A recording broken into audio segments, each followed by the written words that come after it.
Friends, இன்னைக்கு ஒரு mini vlog தான் பார்க்க போகிறோம். இன்னைக்கு வந்து சண்டேன்றதுனால ஆஸ் யூஷுவல் எங்கள் வீட்டில் நான்வெஜ் தான். ஹஸ்பண்ட் வந்து சிக்கன் எடுக்க போயிட்டாரு. ஸோ அவர் வர்றதுக்குள்ளே எல்லாத்தையும் ரெடி பண்ணி வச்சிடலாம் அப்படின்றதுக்காக பூண்டு உரிக்க போயிட்டேன். நீங்கள் இப்போ பார்த்தீங்க இல்லையா, அந்த கூடை வந்து நான் திருவிழாவில் தான் வாங்கினேன். அது எப்படி வாங்கினேன்னா, ஒரு 6 பால் குடுத்துட்டு கப்பெல்லாம் கவுத்தி வச்சு அடிக்க சொல்லுவாங்களே, அதுல வின் பண்ணி வாங்குனது. இத வாங்குனது அப்படியே எனக்கு ஒரு அவ்ளோ பெருமை. ஒரு கப் அடிச்ச பெருமையில இருந்தேன். என் ஹஸ்பண்ட் கூட பயங்கரமா சிரிக்க ஆரம்பிச்சிட்டாரு. நமக்கு தான் தெரியும் நம்மளோட அச்சீவ்மெண்ட் என்னன்னு. ஸோ ரொம்ப பெருமையா இருந்துச்சு. அவர் வர்றதுக்குள்ளேயே இஞ்சி பூண்டு பேஸ்ட்டு, வெங்காயம், பச்சை மிளகா, தக்காளி எல்லாமே கட் பண்ணி வைக்க ஆரம்பிச்சாச்சுங்க. என்னோட ஹஸ்பண்ட் வந்து நான்வெஜ் சாப்பிட மாட்டாரு. ஒன்லி எக் தான். அதாவது எகிடேரியன். ஸோ அவருக்காக எக்கு கிரேவி ரெடி பண்ணுறதுக்காக 2 பேத்துக்குமே சேர்த்து தான் ஒன்றா தான் ரெடி பண்ணிகிட்ருக்கேன். 2 பேத்துக்குமே ரெசிபி என்னமோ ஒன்று தான். ஆனால் ஒன்றில் சிக்கன் போட்டால் சிக்கன் கிரேவி, இன்னொன்று முட்டையை போட்டு முட்டை கிரேவி, அவ்வளோதாங்க. என்ன பண்ணுறது, அவருக்கு நான்வெஜ் பிடிக்காது. ஸோ அவரை கம்பல் பண்ணவும் முடியாது. என் ஹஸ்பண்ட் ரொம்ப நல்லவருங்க. எனக்கு என்ன வேணுமோ அதை வாங்கி கொடுத்துருவாரு. நீயே செஞ்சு நீயே சாப்பிட்டுக்கோ. சம்டைம்ஸ் அவரே செஞ்சு சாப்பிட்டுக்குவாரு. நீ உனக்கு மட்டும் செஞ்சுக்கோ, நான் எனக்கு தேவையான செஞ்சுக்கிறேன்னு. ஸோ இதாங்க எங்கள் சண்டேலாம் போகும். இன்னைக்கு சண்டேக்கு வந்து சிக்கன் கிரேவியும் எக் கிரேவியும் பண்ண போகிறேன். நாங்கள் வாடகை வீட்டில் தாங்க இருக்கோம். ஸோ கவுண்டர் டாப்பில் ஒன்று தான் இருக்குது. அதனால் நான் எதையுமே கவுண்டர் டாப்பில் வைக்கிறதே கிடையாது. எல்லாமே செல்ஃபில் தான் வச்சுக்குவேன். தேவைன்றப்ப எடுத்து போட்டுக்கிறது. இப்போ மிக்சி கூட செல்ஃபில் தான் இருந்துச்சு. எடுத்து தேவைன்றப்ப மாட்டி வச்சுக்கிறதுங்க. எங்கள் கிச்சன்லாம் 2 பேத்துக்கு மேலே நிற்கவே முடியாதுங்க.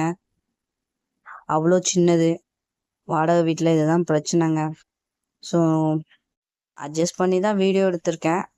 நல்லா இருந்தால் ஒரு லைக்கை போட்டு விடுங்க. நான் இப்போ நிற்கிற இடத்துல கூட கீழே குடம்லாம் வச்சுருக்கோம். அட்ஜஸ்ட் பண்ணி தான் நின்றுட்டுருக்கேன்.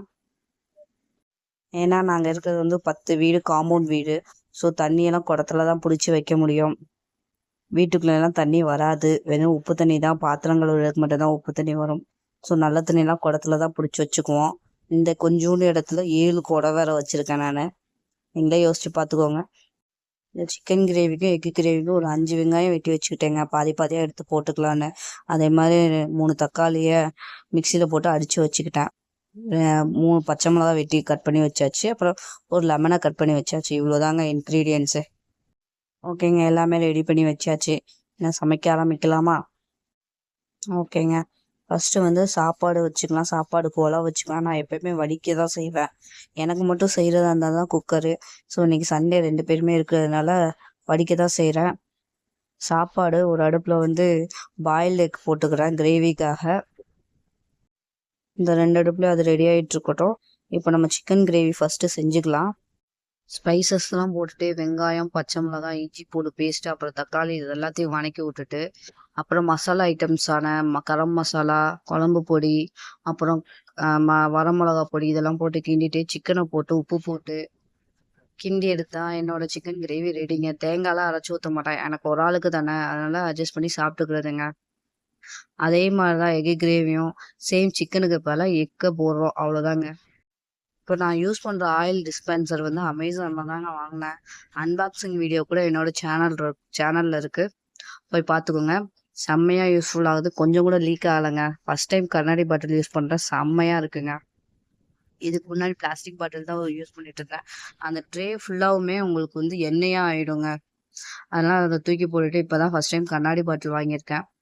லீக்கே ஆகலை. கிட்டத்தட்ட 1 வாரம் ஆகுது. ஒரு சொட்டு கூட லீக் ஆகலை. அன்பாக்சிங் வந்து வீடியோவில் கொடுத்துருக்கேன், செக் பண்ணி பாருங்க. அப்புறம் நான் இவ்வளோ நிம்மதியாக வீடியோ எடுக்கிறதுக்கு காரணமே என் ஹஸ்பண்ட் தான். இன்னைக்கு ஃபுல்லாக பாப்பாவை அவர் தான் டேக் ஓவர் பண்ணிக்கிட்டாரு. அதனால தான் நிம்மதியாக ஃப்ரீயாக உட்காந்து வீடியோ எடுத்துட்ருக்கேன். அப்புறம் நம்ம சேனலில் வெயிட் லாஸ் ஜேர்னி என்னோட வீடியோவும் போட்டுட்ருக்கேங்க. இன்றைக்கோட டே 7 வந்து நேற்றோட டே 7 வந்து அப்லோட் பண்ணியிருக்கேன்.